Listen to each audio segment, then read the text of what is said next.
Halo semuanya, balik lagi dengan saya. Hari ini, saya menemukan sebuah cerita yang sangat menarik. Sampai-sampai, saya nggak sabar buat ceritain langsung ke kalian. Kisah ini punya semuanya. Ada sedihnya, ada bahagianya, dan yang pasti, ada pelajaran berharga di dalamnya. Jadi, siapkan cemilan kalian, dan mari kita mulai pembahasannya. Sebelum kita masuk ke ceritanya, aku ajak kalian absen dulu dong. Yuk dukung channel ini dengan cara tekan tombol like dan subscribe sekarang juga. Terus ramaikan kolom komentar di bawah ya. Tulis nama, asal kota, dan ketik hadir. Aku pengen tahu nih, sahabat paling jauh dari kota mana aja? Malam itu udara Jakarta terasa sangat gerah, seolah-olah pendingin ruangan di kamar tidur mereka tidak lagi sanggup melawan suhu panas yang merayap. Amira mengatur posisi tidurnya untuk kesekian puluh kalinya. Usia kehamilannya yang menginjak 8 bulan membuat segala hal terasa salah. Punggung yang berdenyut nyeri, kaki yang bengkak hingga terasa kaku, dan bayi di dalam perutnya yang terus melakukan gerakan-gerakan kecil yang menekan kandung kemihnya. Di sampingnya Aris, suaminya, sudah lama terlelap. Dengkur halusnya terdengar teratur, sebuah irama yang biasanya membuat Amira merasa aman. Namun malam ini entah mengapa justru terasa mengganggu. Aris baru pulang pukul 10 malam tadi, mengeluh lelah karena lembur akhir bulan yang tak kunjung usai. Karena tak kunjung bisa memejamkan mata, Amira meraih ponsel di atas nakas. Ia mulai menggulir media sosial dengan cahaya layar yang paling redup agar tidak mengganggu Aris. Saat sedang asyik membaca artikel tentang persiapan persalinan, sebuah iklan aplikasi kencan muncul di sela-sela beranda. Amira mendengus sinis. Aplikasi sampah, gumamnya pelan. Namun jari-jarinya terhenti. Ia teringat percakapan di grup WhatsApp teman-teman SMA-nya minggu lalu tentang maraknya suami-suami yang bermain di aplikasi tersebut saat istri sedang sibuk dengan urusan rumah atau kehamilan. Sebuah rasa penasaran yang gelap dan tak terduga tiba-tiba hinggap di benaknya. Tanpa sadar, jempolnya menekan tombol download. Hanya untuk membuktikan bahwa suamiku tidak ada di sana, bisiknya pada diri sendiri, mencoba menenangkan nuraninya yang merasa bersalah. Setelah aplikasi terpasang, Amira membuat profil asal dengan nama samaran Dina tanpa memasang foto. Ia mengatur radius pencarian hanya 5 km dari titik rumahnya. Ia mulai menggeser layar satu persatu. Wajah-wajah asing lewat begitu saja. Pria-pria muda dengan foto di gym, pria paruh baya yang tampak kesepian, hingga anak kuliahan yang mencari kesenangan. Hingga pada geseran ke-20, jantung Amira terasa seperti dihantam palu godam. Dunia di sekelilingnya mendadak sunyi, hanya menyisakan suara detak jantungnya yang berpacu liar. Foto itu, seorang pria mengenakan kemeja biru muda yang baru saja Amira setrika dengan rapi 2 hari lalu. Pria itu tersenyum lebar ke arah kamera. Latar belakangnya adalah kafe rooftop tempat mereka merayakan hari ulang tahun pernikahan ketiga mereka tahun lalu. Foto yang bahkan masih menjadi wallpaper di laptop Aris. Amira mengerjap, berharap matanya hanya sedang berhalusinasi karena kurang tidur. Namun identitas itu tertulis jelas di bawah foto. Aris, 30, status, duda. Amira merasakan mual yang luar biasa hebat, namun kali ini bukan karena morning sickness. Tangannya gemetar begitu hebat hingga ponselnya nyaris terjatuh mengenai perut puncitnya. Dengan sisa kekuatan yang ada, ia menekan profil tersebut untuk membaca deskripsi lebih lanjut. Pernah gagal dalam pernikahan sebelumnya, sekarang berstatus duda dan hidup sendiri, mencari wanita yang ceria, bebas, dan bisa diajak berbagi cerita tanpa beban. Tidak suka drama dan tidak suka wanita yang terlalu menuntut. Duda, suara Amira pecah menjadi bisikan parau yang menyakitkan. Ia menoleh ke samping. Di bawah cahaya lampu tidur yang remang, Aris tampak sangat tenang. Pria yang setiap pagi berlutut di depan Amira untuk mencium perutnya dan membisikkan kata ayah sayang kamu kepada janin mereka, ternyata secara digital telah membantai keberadaan Amira. Di dunia aplikasi ini, Amira tidak ada. Pernikahan mereka dianggap sampah masa lalu. Dan yang paling menyakitkan, calon bayi mereka yang sedang berjuang di dalam rahim Amira sama sekali tidak dianggap nyata oleh ayahnya sendiri. Bagi Aris, Amira sudah mati. Amira menyentuh perutnya yang mengeras. Bayinya memberikan tendangan kuat, seolah bisa merasakan amarah dan luka yang sedang menyayat hati ibunya. Air mata Amira jatuh satu persatu, membasahi layar ponsel yang masih menampilkan wajah suaminya sebagai pria lajang yang haus akan petualangan baru. Ia ingin berteriak, ingin mengguncang tubuh Aris dan menanyakan di bagian mana dari tubuhnya yang tampak seperti mayat, hingga Aris merasa perlu menjadi duda. Namun logika Amira mencegahnya. Jika ia melabrak sekarang, Aris akan menghapus akun itu dan berakting seolah-olah itu akun palsu yang menggunakan fotonya. Tidak, Amira tidak akan membiarkan Aris lepas dengan mudah. Ia akan mengikuti permainan ini. Jika Aris ingin menjadi duda, Amira akan memberinya panggung untuk membuktikan seberapa busuk status duda gadungannya itu di depan matanya sendiri. Sisa malam itu menjadi neraka bagi Amira. Setiap kali Aris bergerak sedikit dalam tidurnya atau mendengkur halus, Amira merasa ingin berteriak di depan wajah pria itu. Ia terus menatap layar ponsel yang masih menyala, menampilkan profil Aris Sang Duda. Ada 3 foto di sana. Foto pertama adalah foto di kafe, foto kedua adalah saat Aris sedang bersepeda, hobi yang katanya dilakukan agar ia tetap sehat demi menyambut sang bayi. Dan foto ketiga adalah selfie di dalam mobil.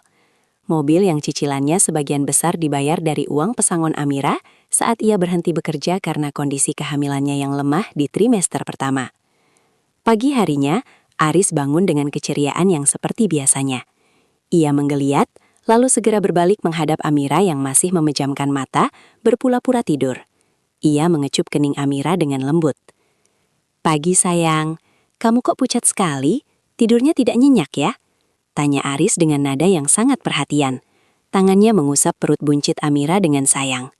Amira membuka mata perlahan. Ia menatap pupil mata suaminya. Bagaimana mungkin mata yang tampak begitu tulus itu bisa menyimpan kebohongan sebusuk ini?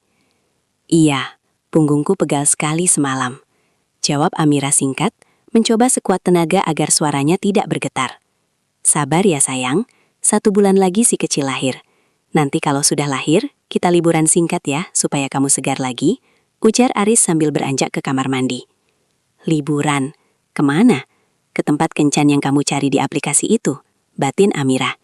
Begitu pintu kamar mandi tertutup dan suara kucuran air terdengar, Amira segera menyambar ponsel Aris yang tergeletak di nakas.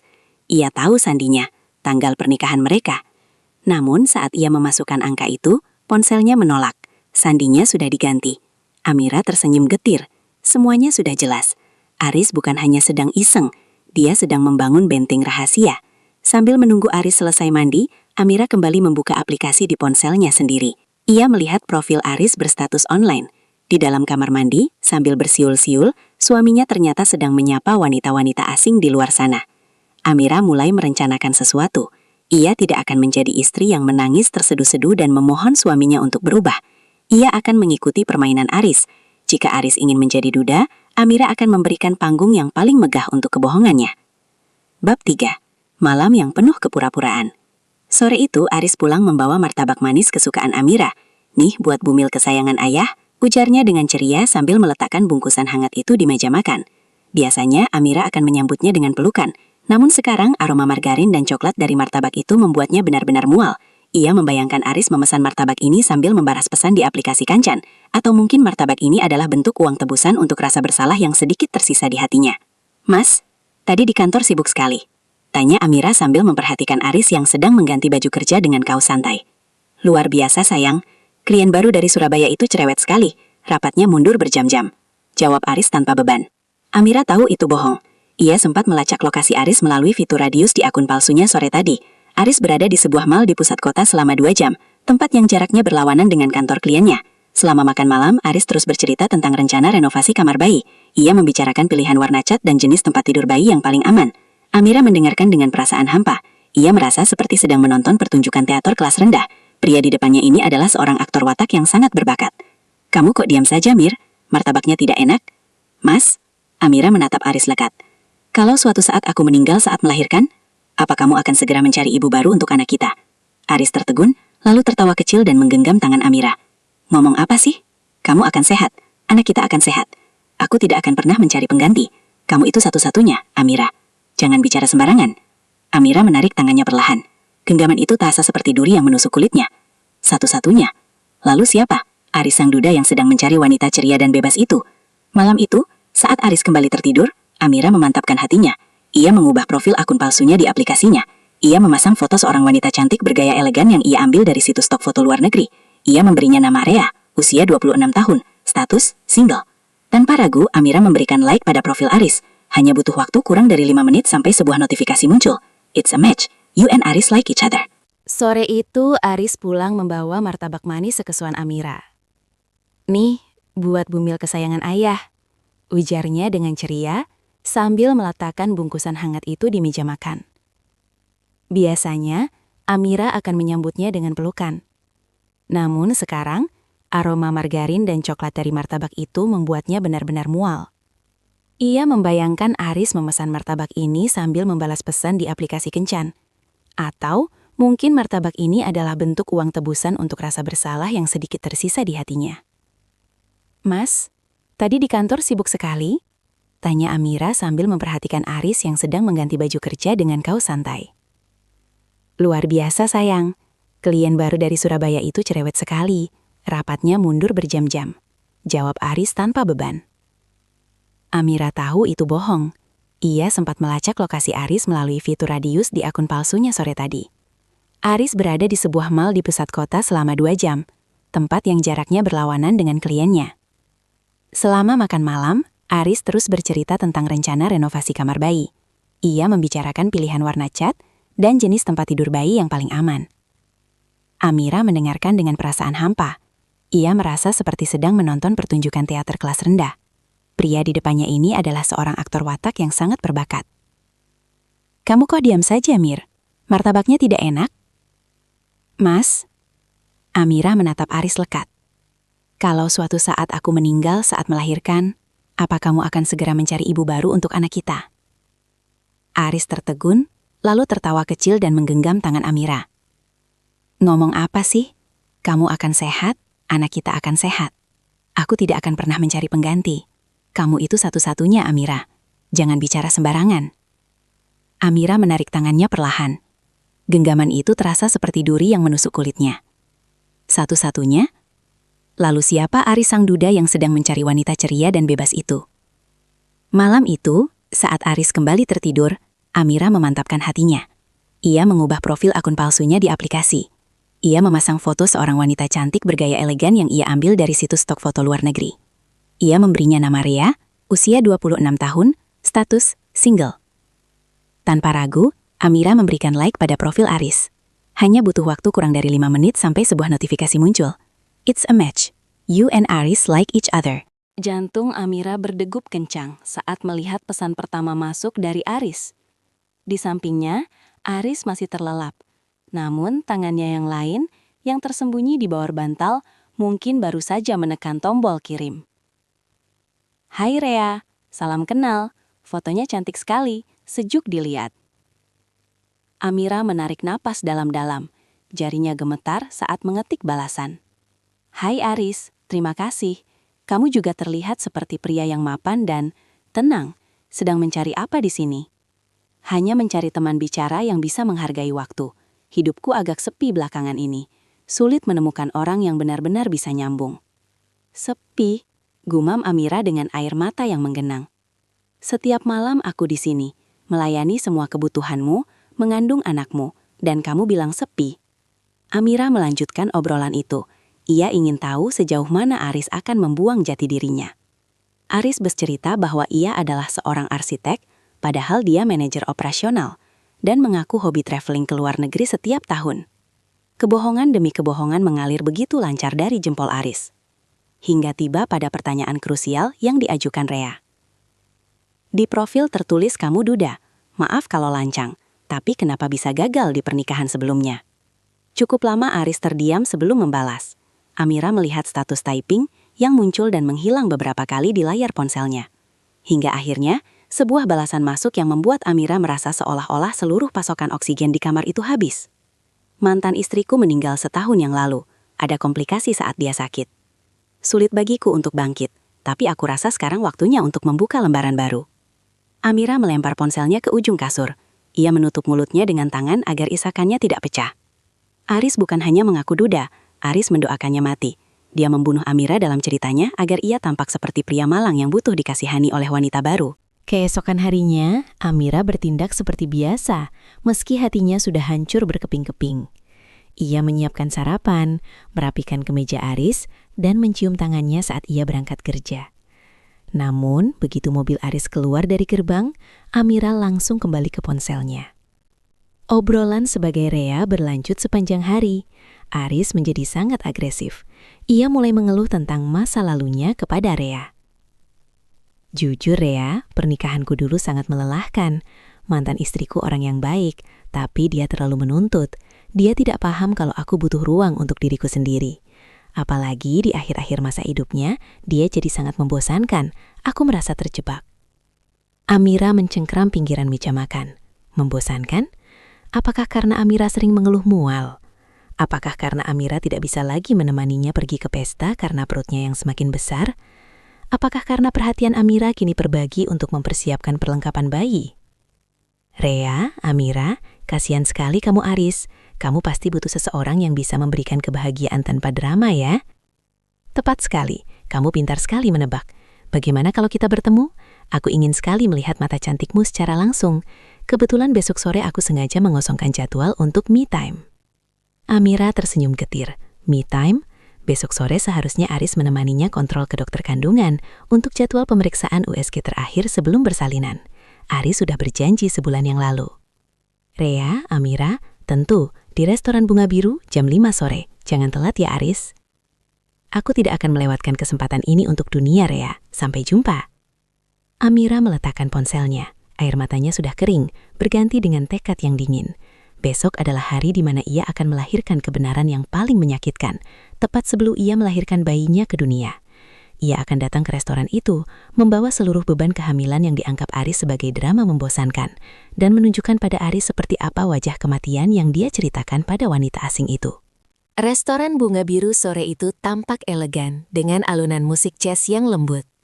Aris duduk di meja nomor 12, mengenakan kemeja terbaiknya dan sesekali merapikan rambut di pantulan layar ponselnya. Di atas meja ada sebuket bunga lili putih yang cantik, bunga yang dulu sering ia berikan kepada Amira saat masa pacaran. Pukul 5:10. Aris mulai gelisah, matanya terus tertuju pada pintu masuk, mencari sosok Rea yang dalam bayangannya adalah wanita langsing dan modis sesuai foto profilnya. Pintu kaca restoran terbuka, seorang wanita melangkah masuk dengan sangat perlahan. Langkahnya berat, tangannya satu memegang pinggang, dan tangannya yang lain memegang perutnya yang sangat besar. Wanita itu mengenakan daster hamil yang rapi, namun jelas menunjukkan kondisinya yang sedang hamil tua. Wajah Aris berubah pucat pasi. Ia mencoba bersembunyi di balik buket bunga, namun wanita itu berjalan lurus ke arah mejanya. "Rea tidak bisa datang, Mas," ujar Amira dengan suara yang tenang namun bergetar hebat. "Jadi dia mengirim istrimu yang sudah mati ini untuk menggantikannya." Aris berdiri dengan kaku, kursinya berderit keras di lantai porselen. "Amira, kenapa kamu bisa di sini? Dan siapa Rea?" Amira meletakkan ponselnya yang masih membuka ruang obrolan mereka di atas meja. "Rea adalah aku, Aris. Rea adalah wanita yang kamu ceritakan bahwa istrinya meninggal setahun lalu karena komplikasi. Rea adalah wanita yang kamu mintai waktu untuk me time, sementara anakmu di dalam perutku ini butuh ayahnya untuk menemaninya ke dokter sore ini." Pengunjung restoran mulai menoleh. Aris gemetar, matanya liar mencari celah untuk menghindar. "Mir, ini cuma iseng. Aku cuma bosan. Aku stres dengan beban kerja dan persiapan bayi kita. Aku nggak bermaksud mendoakanku mati." Amira memotong dengan tajam. Air mata akhirnya jatuh, namun ia tidak terisak. "Kamu membunuhku dalam ceritamu agar kamu bisa merasa bebas. Kamu menghapus anak ini dari identitasmu agar kamu bisa terlihat menarik. Kamu bukan bosan, Aris. Kamu pengecut." Amira mengambil buket lili itu, lalu menjatuhkannya ke landai. "Bunga ini untuk Rea kan? Simpan saja untuk pemakaman nuranimu." Amira berbalik, meninggalkan Aris yang terpaku di tengah tatapan menghina dari orang-orang di sekitar mereka. Malam itu, rumah mereka tidak lagi terasa seperti rumah. Aris berlutut di depan sofa tempat Amira duduk terdiam. Ia mencoba meraih kaki Amira, namun Amira menariknya dengan rasa jijik. "Mir, tolong dengarkan aku sekali saja. Aku melakukan itu karena aku merasa kehilangan perhatianmu. Sejak kamu hamil, semua pembicaraan kita cuma soal popok, biaya persalinan, dan keluhan sakit punggungmu. Aku merasa nggak dianggap lagi sebagai pria. Aku cuma butuh validasi bahwa aku masih menarik." Aris membela diri dengan suara serak. Amira tertawa getir. "Jadi, karena aku sedang berjuang mempertaruhkan nyawa untuk melahirkan keturunanmu, dan karena bentuk tubuhku berubah demi melindungi anakmu, kamu merasa berhak membuang statusku. Kamu butuh validasi sebagai pria dengan cara menjadi duda palsu. Aku nggak pernah berniat selingkuh fisik, Mir. Cuma chatting. Kebohongan adalah perselingkuhan paling dasar, Aris. Kamu membangun dunia di mana aku dan anak ini tidak ada. Itu lebih menyakitkan daripada kamu tidur dengan wanita lain. Kamu menghapus eksistensi kami." Aris terus meratap, menggunakan alasan tekanan mental sebagai perisai. Namun bagi Amira, setiap kata yang keluar dari mulut Aris justru semakin menunjukkan betapa narsistiknya pria itu. Aris tidak menyesali luka yang ia berikan pada Amira. Ia hanya menyesal karena ia tertangkap basah. Malam itu, Amira memutuskan untuk tidur di kamar tamu dan menguncinya rapat-rapat. Di dalam kegelapan, ia membelai perutnya. Maafkan ayahmu ya nak, tapi ibu janji, kamu tidak akan pernah merasa tidak dianggap. Keesokan harinya, kabar itu sampai ke telinga keluarga besar. Amira berharap mendapatkan pembelaan, namun kenyataan justru memukulnya lebih keras. Ibu mertuanya datang ke rumah bukan untuk memarahi Aris, melainkan untuk membujuk Amira agar bersabar. Amira, laki-laki itu memang sering oleng kalau istrinya sedang hamil tua. Wajar kalau dia merasa kesepian karena kamu tidak bisa melayaninya secara fisik. Kamu jangan terlalu keras. Nanti kalau kamu cerai, kasihan bayimu tidak punya ayah. Ujar ibu mertuanya sambil mengupas buah seolah tidak terjadi hal besar. Amira menatap mertuanya dengan nanar. Ibu bilang wajar. Dia mengaku saya sudah mati, Bu. Dia memasang status duda di saat saya berjuang untuk cucu ibu. Ya, itu kan cuma strategi dia di aplikasi supaya laku. Namanya juga laki-laki, permainannya memang begitu. Yang penting dia kan masih pulang, masih kasih uang. Lanjut mertuanya tanpa dosa. Bahkan ibunya sendiri pun memintanya untuk memaafkan Aris demi menjaga nama baik keluarga. Jangan buat malu, Mir. Sebentar lagi kamu lahiran. Jangan sampai anakmu lahir dalam status orang tua bercerai. Sabar saja, nanti kalau bayinya sudah lahir, Aris pasti berubah. Amira menyadari bahwa di dunia ini, ia benar-benar sendirian. Semua orang memintanya untuk mengorbankan harga dirinya demi sebuah label keluarga utuh. Ia melihat Aris di sudut ruangan tampak percaya diri kembali karena merasa didukung oleh orang tua. Namun di saat itulah, Amira merasakan sesuatu yang basah di celananya. Air ketubannya pecah. Rasa sakit yang luar biasa mulai menghantam pinggang dan perut bawah Amira. Aris dengan segap membantunya masuk ke mobil. Di tengah kontraksi yang semakin sering, Amira mencoba tetap tenang. Namun, saat di perjalanan menuju rumah sakit, ia melihat ponsel Aris yang diletakkan di dashboard menyala. Sebuah notifikasi dari aplikasi kencan itu muncul. Hai Aris, kok pesan aku nggak dibalas? Jadi ketemu malam ini? Aris dengan cepat membalik ponselnya, wajahnya tampak panik. Itu akun lama yang belum sempat aku hapus, Mir. Sumpah. Amira tidak berteriak. Ia hanya memejamkan mata, menahan rasa sakit kontraksi sekaligus rasa muak yang sudah diubun-ubun. Di saat ia sedang berada di ambang persalinan, di saat nyawanya terancam, Aris bahkan tidak bisa benar-benar melepaskan dunianya sebagai duda. Sesampainya di ruang bersalin, saat suster meminta Aris untuk menemani, Amira menggeleng kuat. Saya tidak mau dia di sini. Tolong panggilkan sahabat saya saja. Ujar Amira tegas di tengah napasnya yang memburu. Mir, aku ini ayahnya. Aku berhak ada di sana. Seru Aris emosi. Amira menatap Aris dengan sisa kekuatannya. Ayahnya adalah seorang duda yang istrinya sudah meninggal kan? Kalau begitu, pergilah temui wanita-wanita itu. Biarkan wanita yang sudah mati ini berjuang sendirian untuk anaknya. Pintu ruang persalinan tertutup, meninggalkan Aris yang berdiri lunglai di koridor rumah sakit, disaksikan oleh perawat dan keluarga yang mulai menyadari bahwa permintaan maaf Aris sudah terlambat. 3 jam kemudian, suara tangisan bayi laki-laki yang melengking memenuhi ruangan. Amira menangis haru saat bayi mungil itu diletakkan di dadanya. Rasa sakit persalinan seolah hilang, digantikan oleh kekuatan baru yang sangat dahsyat. Saat Aris diizinkan masuk untuk melihat bayinya, Amira sudah tampak tenang. Ia membiarkan Aris menggendong bayi itu sejenak. Namun, ia tidak memberikan senyuman sedikit pun. Dia mirip aku, Mir, bisik Aris sambil menangis. Dia mirip aku, Aris. Dia punya kekuatanku untuk bertahan hidup. Jawab Amira dingin. 1 minggu setelah keluar dari rumah sakit, Amira menyerahkan sebuah amplop coklat kepada Aris. Surat gugatan cerai. Kamu gila, Amira. Anak ini baru seminggu. Aris berteriak tidak percaya. Justru karena dia baru seminggu, aku ingin dia tumbuh melihat ibunya sebagai wanita yang berharga, bukan wanita yang dianggap mati oleh ayahnya sendiri.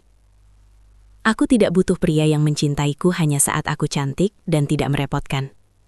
Aku memilih menjadi janda sungguhan daripada menjadi istri yang dimatikan secara mental. Amira pergi membawa bayinya ke rumah kontrakannya yang baru, yang sudah ia siapkan dengan sisa tabungannya. Ia tahu, jalan ke depan akan sulit. Namun, saat ia melihat bayinya tertidur lelap, Amira tahu ia telah mengambil keputusan terbaik. Aris tetap di aplikasi itu, namun sekarang statusnya benar-benar duda, bukan karena ia menginginkannya, tapi karena ia tidak pernah tahu cara menghargai apa yang ia miliki sampai semuanya benar-benar hilang. Tamat. Oke, itu dia pembahasan kita hari ini. Gimana? Cukup bikin geleng-geleng kepala, kan? Saya harap kalian dapat sesuatu dari video ini, atau minimal bisa nemenin waktu luang kalian. Jangan lupa subscribe kalau kalian nggak mau ketinggalan cerita-cerita menarik berikutnya yang bakal saya bahas. Makasih udah mampir di channel ini. Sampai jumpa lagi di video berikutnya.